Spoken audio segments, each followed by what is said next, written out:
13. bölüm. Ошол күнү Иса үйдөн чыгып, көлдүн жээгине барып отурду. Жанына көп эл чогулуп калгандыктан ал кайыкка түштү. Эл болсо жээкте турду. Ошондо Иса аларга үлгү насаат аңгемелер менен көп насаат айтты. Ал мындай деди: себүүчү үрөөн себүү үчүн чыкты. Ал сээп жатканда кээ бир үрөөндөр жол боюна түштү.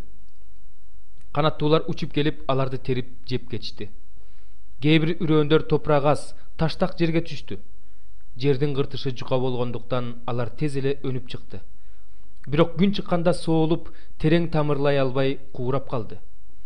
Кээ бир үрөөндөр тикенектин арасына түштү. Тикенектер өсүп, аларды басып салды. А кээ бир үрөөндөр жакшы топуракка түшүп, бири 100 эсе, бири 60 эсе, бири 30 эсе түшүм берди. Кимдин кулагы бар болсо ал уксун. Шакирттери жакын келип Исадан: эмне үчүн сен аларга үлгү насаат аңгемелер менен сүйлөп жатасың? Деп сурашты. Иса аларга мындай деп жооп берди: силерге асман падышачылыгынын сырларын таанып билүү мүмкүнчүлүгү берилди. Аларга болсо берилген жок. Анткени кимде бар болсо ага дагы берилет, анда мол болот. Ал эми кимде жок болсо, андан бар нерсеси да тартылып алынат.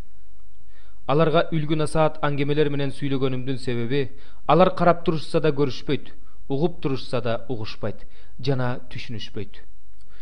Ишаянын алар жөнүндө айткан бул пайгамбарчылыгы аткарылып жатат.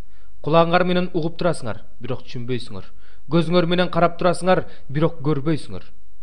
Анткени бул элдин көкүрөгү сокур болуп калган, кулагын жаап, көзүн жуумуп алган. Ошондуктан алардын көздөрү көрбөйт, кулактары укпайт, түшүнүшпөйт жана айгыш үчүн мага кайрылышпайт. Ал эми силер көзүңөр менен көрүп, кулагыңар менен угуп турганыңар үчүн бактылуусуңар. Силерге чындыкты айтып коеюн. Көп пайгамбарлар жана адил адамдар силер көргөндү көрүүнү каалашкан, бирок көрүшкөн жок. Силер укканды угууну каалашкан, бирок угушкан жок. Эмесе себүүчү жөнүндөгү үлгү насаат аңгеменин маанисин угуп алгыла. Асман падышачылыгы жөнүндө сөздү угуп, бирок түшүнбөгөн адамга амалкөй келет да анын жүрөгүнө себилгенди уурдап кетет. Жол боюна түшкөн үрөөн мына ушуну билдирет. Таштак жерге түшкөн үрөөн муну билдирет. Адам сөздү угат да дароо кубаныч менен кабыл алат. Бирок сөз анын жүрөгүндө терең тамырлай албагандыктан ал адам туруксуз болот. Сөз үчүн кайгы же куугунтук болгондо ал дароо баш тартып кетет. Тикенектин арасына түшкөн үрөөн муну билдирет. Адам сөздү угат, бирок бул дүйнөнүн түйшүгү жана байлыкка азгырлуу сөздү басып салат да сөз жемиш бербей калат.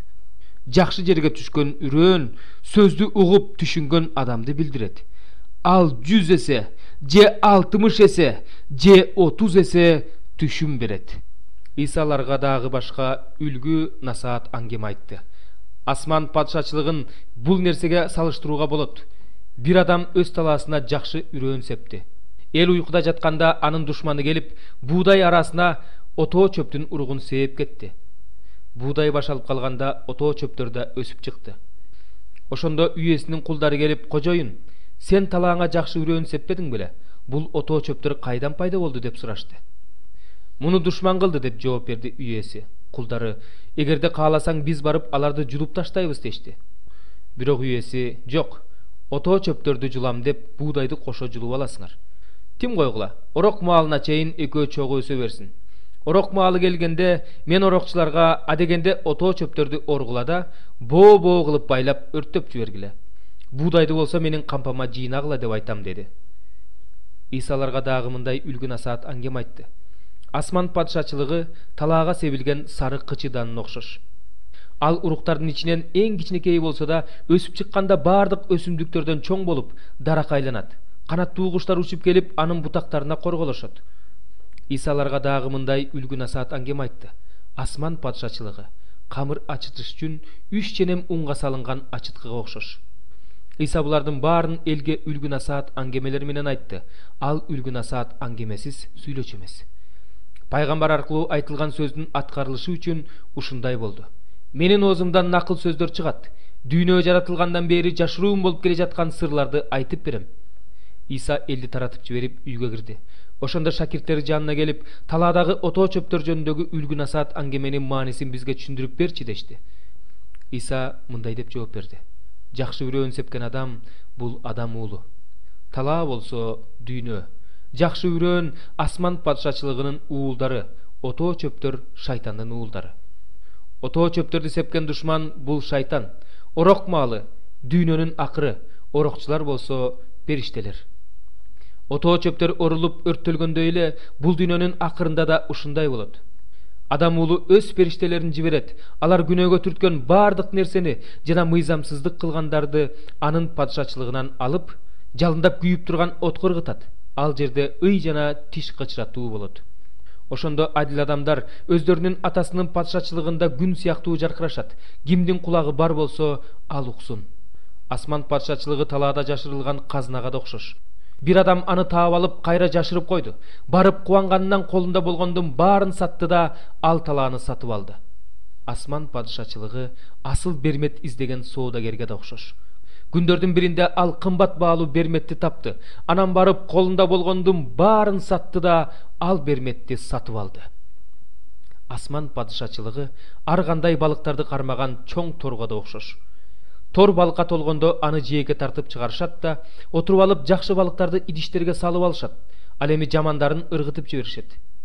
Дүйнөнүн акырында да ушундай болот. Периштелер келип, адилетсиздерди адилеттүүлөрдөн бөлүп алып, жалындап күйүп турган отко ыргытышат. Ал жерде ый жана тиш кычыратуу болот. Иса шакирттеринен булардын баарын түшүндүңөрбү деп сурады. Алар ага түшүндүк деп жооп беришти.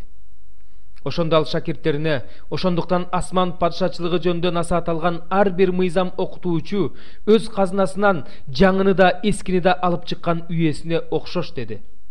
Иса бул үлгү насаат аңгемелерди айтып бүткөндөн кийин ал жерден кетти. Өз жерине келип синагогаларда элди окута баштады. Эл таң калып мындай деп айтып жатты: мындай акыл менен мындай күчтү ал кайдан алган? Бул жыгач устанын эле уулу эмеспи? Мунун энесинин ысымы Мариям, бир туугандары болсо Жакып, Жусуп, Шимон жана Жүйүт эмеспи? Карындаштарынын баары биздин арабызда эле жүрүшөт го. Ал мындай акыл менен мындай күчтү кайдан алган? Ошентип алар Исаны кабыл алгылары келген жок. Иса болсо аларга: пайгамбар өз жеринен, өз үйүнөн башка жерде урматталат деди. 58. Алардын ишенбестигинен улам Иса ал жерде кереметтерди көп көрсөткөн жок.